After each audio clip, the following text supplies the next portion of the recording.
Hello everyone. आज हम CPO की 13 मार्च की मॉर्निंग शिफ्ट का पेपर सॉल्व करेंगे। पहला क्वेश्चन है, I expect to return dash dash dash Mumbai dash dash dash March 15। अब देखेंगे किसी तारीख पर अगर कोई चीज़ रिटर्न होके आ रही है तो ऑन लगाते हैं। देखते हैं किस ऑप्शन में ऑन है। एक ही ऑप्शन में ऑन है, वो है पहला। ठीक है, तो I expect to return from Mumbai, Mumbai से आना था। किस तारीख को वो आएगा? 15 तारीख को, 15 मार्च को। ठीक है, next question, select the most appropriate meaning of the given idiom, the whole 9 yards. अब होल 9 यार्ड्स का मीनिंग होता है सब कुछ, यानी इंटायरिटी ऑफ समथिंग, यानी सब कुछ किसी चीज़ में कवर हो जाता है, उसे होल 9 यार्ड एक ईडियम है, आप याद कर लीजिएगा।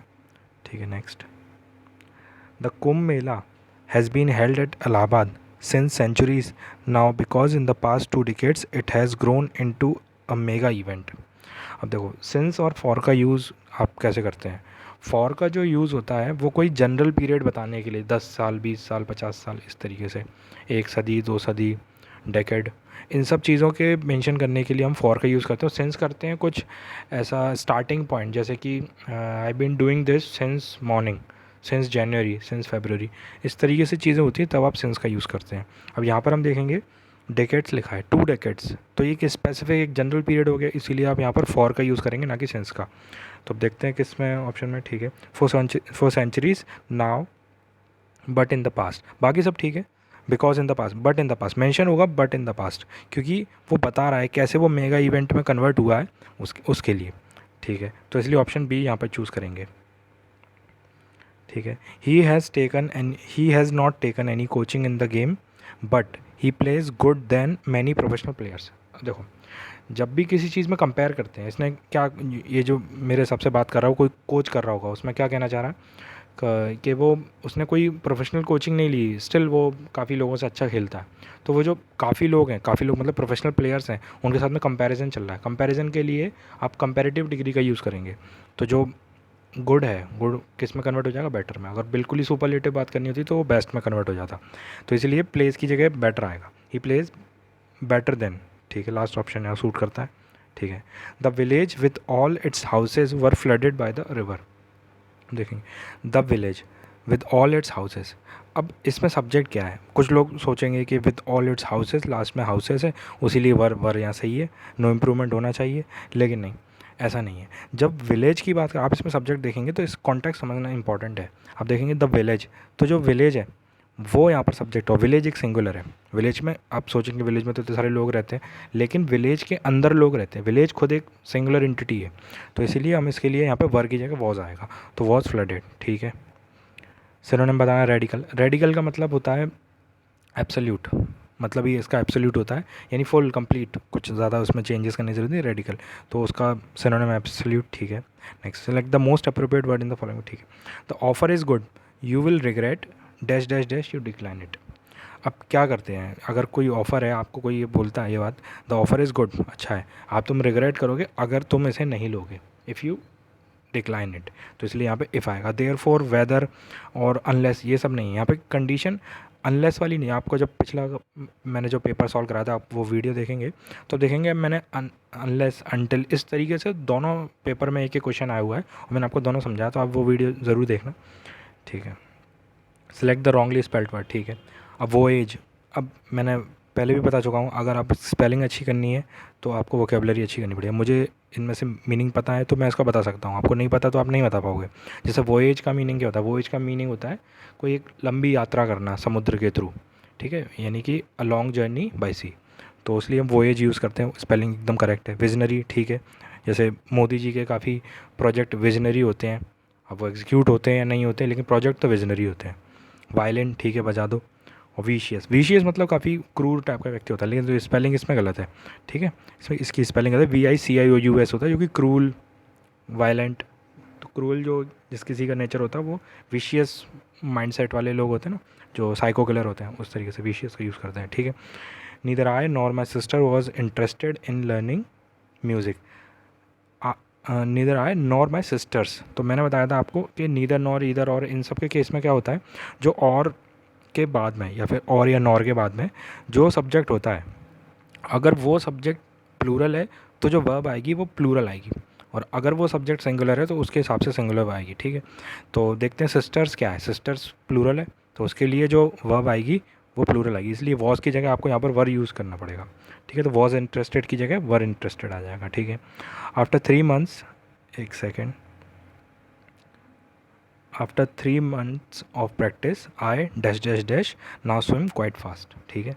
अब इसमें क्या है, ये काफ़ी अफर्मेटिव चीज़ दिखा रहा है कि हाँ मैंने 3 मंथ प्रैक्टिस की, अब आप सोचो आप क्या कर सकते हैं, आप तैर नहीं सकते 3 मंथ की प्रैक्टिस के बाद, या फिर आपको तैरना चाहिए, या क्या करना चाहिए। इसका आंसर क्या होगा, इसका आंसर ये एबिलिटी परफॉर्म कर रहा है इधर कि हाँ मैंने प्रैक्टिस की है, नाउ आई कैन स्विम, ठीक है। तो और सबसे पहली बात जो कुड है और शुड है, ये क्या है, ये कैन का जो पास्ट फॉर्म है वो कुड, और जो शैल का है वो शुड है, और यहाँ पर सब कुछ उसमें पास्ट में तो कुछ है नहीं, सारा कुछ प्रेजेंट में चल रहा है, तो इसीलिए हम कैन यूज़ करेंगे जो कि एबिलिटी को दिखाता है, ठीक है।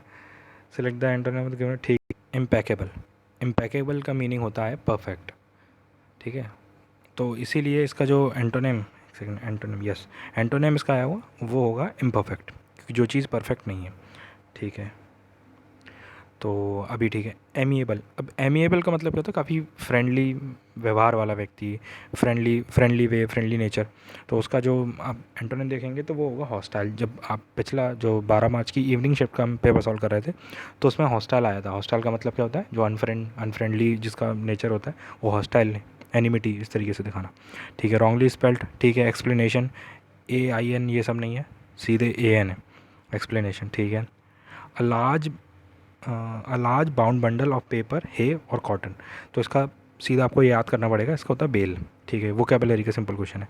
गेल का मतलब क्या होता है, अब ये भी पता होना चाहिए।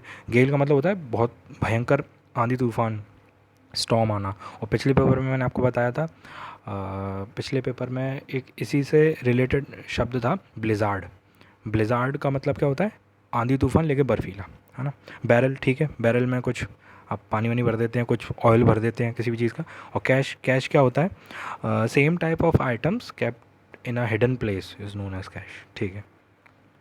Not only she objected to his proposal but also condemn in it strong terms, ठीक है।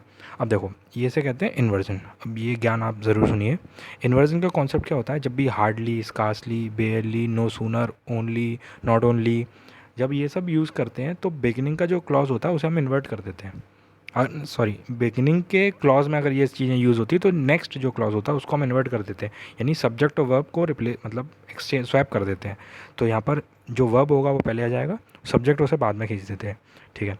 तो यहाँ पर क्या होगा, नॉट ओनली शी ऑब्जेक्टेड, नहीं, not only did she object. और आपको पता ही होगा डिड के बाद में वर्ब की फर्स्ट फॉर्म आती है, तो इसलिए कोई व्यक्ति हो जो डिड के बाद अगर सेकेंड फॉर्म लगाता है तो पढ़ाई लिखाई करे थोड़ी, ठीक है। There was a lot of rubbish on the floor so I asked Sangeeta to sweep dash dash dash away. अब किस चीज़ को स्वीप करने की बात की गई है, तो आप देखेंगे यहाँ पर सब्जेक्ट क्या है, सब्जेक्ट अब देयर नहीं है, वॉज नहीं है, लॉट नहीं है, क्या है यहाँ सब्जेक्ट, फ्लोर भी नहीं है, सब्जेक्ट है रबिश। तो रबिश एक सिंगुलर सब्जेक्ट, तो इसके लिए हम जो यूज़ करेंगे, जो प्रोनाउन जो होगा प्रोनाउन वो सिंगुलर होगा, इसलिए इट आएगा यहाँ पर, ठीक है। A small group of people having control of a country, ठीक है। अब देखो थियोक्रेसी क्या होता है, क्रेसी व्रेसी ये सब याद कर लो। थियोक्रेसी का मतलब होता है जो कोई प्रीस्ट वगैरह के हाथ में सत्ता सौंप देंगे आप, तो उसे थियोक्रेसी कहेंगे। प्लूटोक्रेसी क्या होता है, और एरिस्टोक्रेसी का, एरिस्टो यानी वेल्दी पीपल का, तो प्लूटोक्रेसी होता है यानी नोबल, जो अच्छे लोग होते हैं, नोबल व्यक्ति होते हैं, ठीक है। तो और जो small group of people having control of a country उसे ओलिगोक्रेसी कहते हैं, ठीक है। कोहेरेंट मतलब काफ़ी, कोहेरेंट का मतलब तो लॉजिकल, कोई लॉजिकल चीज़ सोचना, ऐसा लॉजिकल चीज़ करना, तो उसका एंटोनिम होगा इलॉजिकल, ठीक है। इलेजिबल मतलब जैसे पढ़ा लिखा नहीं जा सकता, इतना कुछ भयंकर लिख दिया किसी ने, शानदार, जैसे ईशान नंद किशोर अवस्थी फ्रॉम तारे ज़मीं पे, तो उसकी हम लैंग्वेज को पढ़ नहीं सकते थे क्योंकि पता नहीं क्या लिखता था, तो वो इलेजिबल था। इसी तरीके से अब याद रखिए, ठीक है। सिनोनिम, वेलोसिटी का मतलब स्पीड होता है, अगर छोटा मोटा साइंस भी बड़ा होगा तो आप समझ जाएंगे। इमर्स का मतलब होता है डुबोया हुआ, अभी डुबोया हुआ। और देखो लोग वहाँ यहाँ कन्फ्यूज़ होंगे, वो कह देंगे इसका आंसर ड्रोन होगा, नहीं। ड्रोन जो होता है वो ये होता है, कोई व्यक्ति है वो पानी के अंदर जा चुका है, उसको और उसको ऑक्सीजन नहीं मिल पाई, इसलिए वो अब पानी के अंदर है और मतलब काफ़ी उसको सांस लेने में तकलीफ हो रही है, उसे ड्रोन कहेंगे, ठीक है। तो इसलिए ड्रोन का मतलब वो होगा, लेकिन सबमर्ज जो होता है वो वॉलंटरीली पानी के अंदर जाए, जैसे सबमरीन होती हैं, तो इसलिए इमर्स का मतलब होता है सबमर्ज्ड, सबमर्ज। ठीक है, next. It is difficult to distinguish in the two brother. ठीक है, अब देखो इन द टू ब्रदर नहीं आएगा, यहाँ पे आएगा बिटवीन द टू ब्रदर्स, क्योंकि दो लोगों में जब चर्चा होती है और दोनों के व्यक्तियों के हमको पता है वो कौन है, रिलेशन पता है, नाम भी पता है एक तरीके से, तो वो उनके लिए हम बिटवीन लगाते हैं। लेकिन कुछ इतना एम्बिगियस है कि 3 या 4 लोग हैं और वो कोई सेट ऑफ ग्रुप में बैठे हैं, अब मुझे नहीं पता वो कौन कौन है, तो जब तक उनके बारे में जानकारी नहीं होगी तो हम बिटवीन या ये सब नहीं बता सकते। तो 2 या 3 से ज़्यादा लोग जो होंगे तो उनके लिए हम अमंग लगाएंगे, लेकिन यहाँ पे 2 हैं, स्पेसिफिक है, दोनों भाई हैं, हमें जानकारी है तो हम बिटवीन लगाएंगे। ठीक है, hit the nail on the head, इसका मतलब to make the precisely correct point, simple इसका मीनिंग ये होता है। ठीक है, गेट आउट ऑफ हैंड, अभी कहते हैं things are getting out of hand, जैसे कि PM Modi should do something because things are getting out of hand.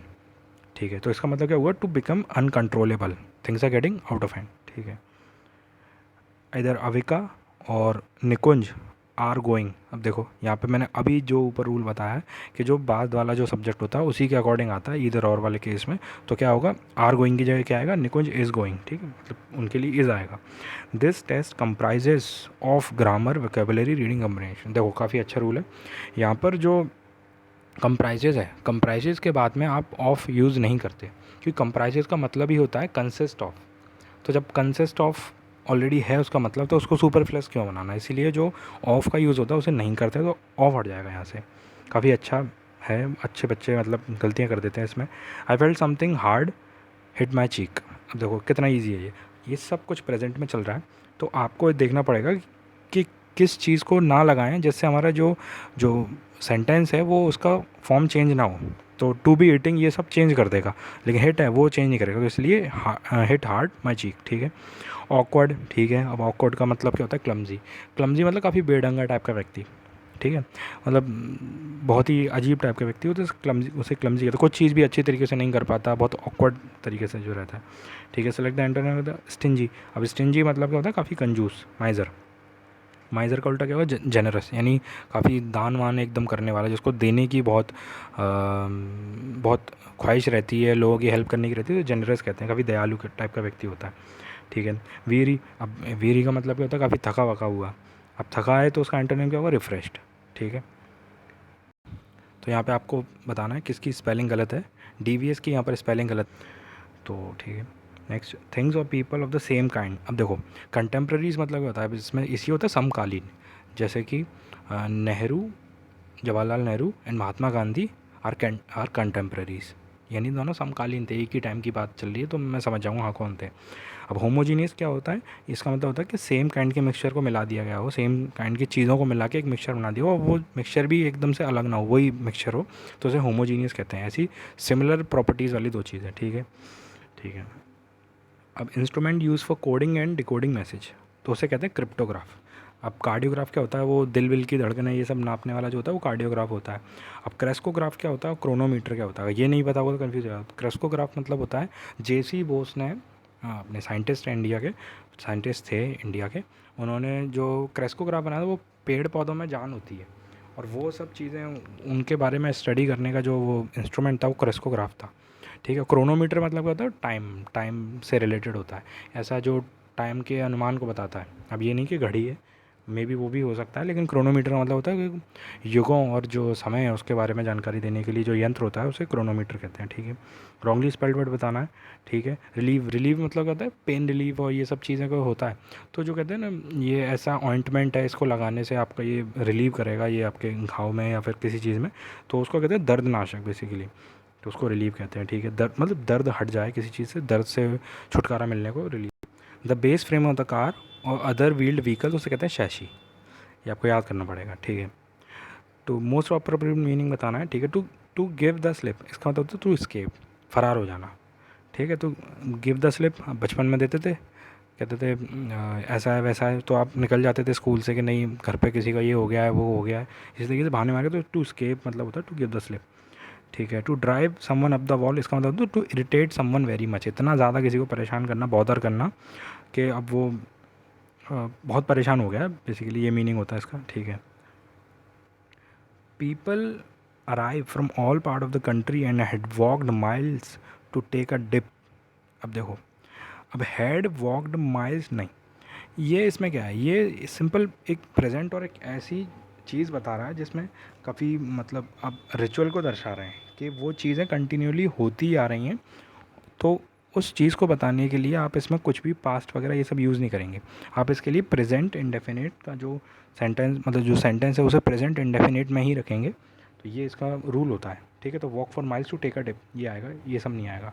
She is always finding fault, अब देखो she is always finding fault नहीं आएगा इसमें। अब क्या है, शी एक सिंगुलर वर्ब है, तो हमको ऐसा कुछ चूज़ करना पड़ेगा जो इसकी सिंगुलर जो वर्ब है उसको छेड़खानी ना करे, वो सेंटेंस में सही तरीके से बना रहे हैं, ठीक है। और ऑलवेज़, और जो ऑलवेज़ है वो क्या है कि एडवर्ब है, ठीक है। तो इसीलिए she is always finding faults की जगह क्या आएगा, she always finds fault with the food I cook, ठीक है। रॉन्गली स्पेल्ड बताना है तो एवेल्युएशन, ठीक है, ये गलत है। एवेल्युएट मतलब वही जज करना, असेसमेंट करना उसका। एक्यूरेट का मतलब क्या होता है, प्रिसाइज, ठीक है, ये भी बताऊँगा आपको, ठीक है। कंडेंस मतलब किसी चीज़ को प्रेशराइज, प्रेशर में मतलब कंप्रेस करके रखना, उसे कंडेंस कहते हैं। पैसिफाई शांत वांत करना, लल करना, ठीक है।